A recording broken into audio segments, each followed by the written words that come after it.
Hey, welcome back to MobilityWOD. My wife just told me I jumped the shark for the first time. We're back. And we're back. What we want to talk about today is that something has come up on the main page, and it rhymes with Fran. Fran is one of those couplets that really get to test yourself. It's good news because you get to find out kind of where you are and what's going on. It's bad news because it's Fran. It's like going to the dentist, but for time. So here's the deal. What I want to do today is kind of give you a programming idea about how I would critically think about working on Fran. Clearly, you're going to be doing some kind of dynamic warm-up. Check. But on the other hand, I may need to kind of bias my movement prep to include some stretching or some mobilization that's going to make that movement better.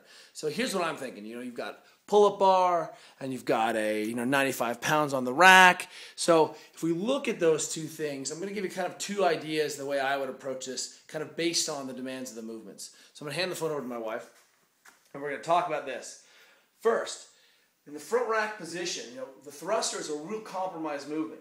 And I'm either going to have to front squat and then end up trying to keep the arm high, reverse into some kind of overhead position, or front squat, jump into this overhead position, or I'm going to end up keeping the elbow down, which is what usually happens. So I get a little bit of a compromise kind of in that position. And watch the best guys and girls do that.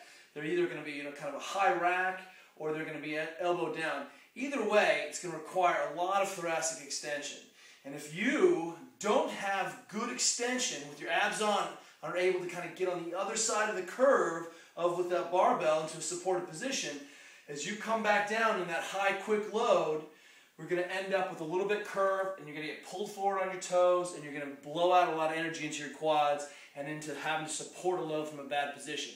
So we're looking at one of the advantages of doing Fran is teaching our athletes to be overhead in a good position and then simultaneously recovering into a solid position to support load. And that's one of the beauties of this movement, is that can I get here and then do I end up in a terrible shoulder loaded position or a thoracic loaded position. And what I want to do is make sure that I have enough thoracic extension that when that bar comes down and I load simultaneously, that I can load my hamstrings, knees out, but I keep the torso up and bias in a good position. So one of the things I would absolutely do, besides kind of prepping for overhead, maybe with the band, working on pull-ups, is bias my thoracic extension a little bit, which is being able to extend through the lumbar, through the thoracic spine. So check this. Every gym should have a foam roller. You can start by just grabbing yourself, hit the ribs, get the corners in there, making sure I'm just stiff, especially if you're coming from a desk job. Man, you are stiff and tired, being bent over. If you're a new mother, this could be you.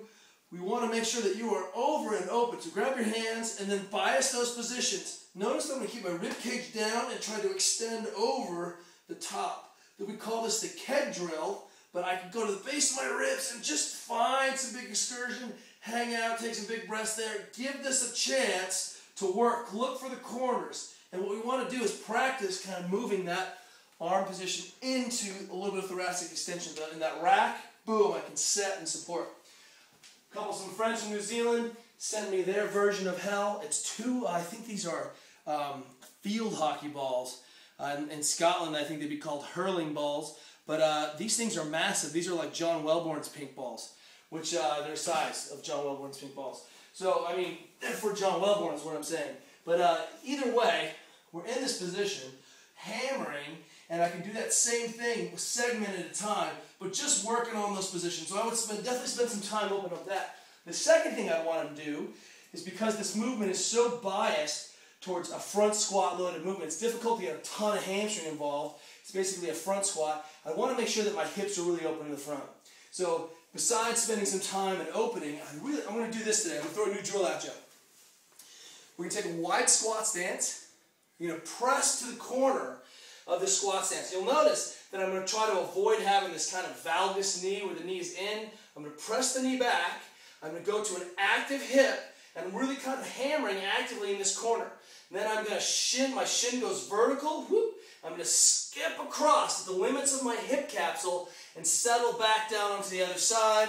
Settle in, press the shin to vertical. I don't want you leaving your knees forward and come across. That's how you destroy your meniscus, tear your posterior horn of that meniscus. So foot is forward, I shift back, grinding at the limits. Oh, it's terrible. come back and down. Again, shin vertical, shift back, shift back, shift back. And what you're going to find is that we're going to open up this kind of medial kind of part of the capsule that's going to make it easier. In the past, we've worked on kind of the outside or the adductors, working on those. We've hit this part of the capsule. Today, the exaggeration is to kind of shift back and forth. This looks a little bit like pigs on ice skates that we do. We take a little step, we take a little mini step across and grind through the hip capsule. But what your mission today is to spend 2 or 3 or 4 minutes working on thoracic extension. And then I want you to try one of these 2 drills. Hanging out here in the corner, press, grinding across, backing down, opening at the limits of those hip capsules. We often find that athletes don't actually spend much time in the bottom positions of their movements.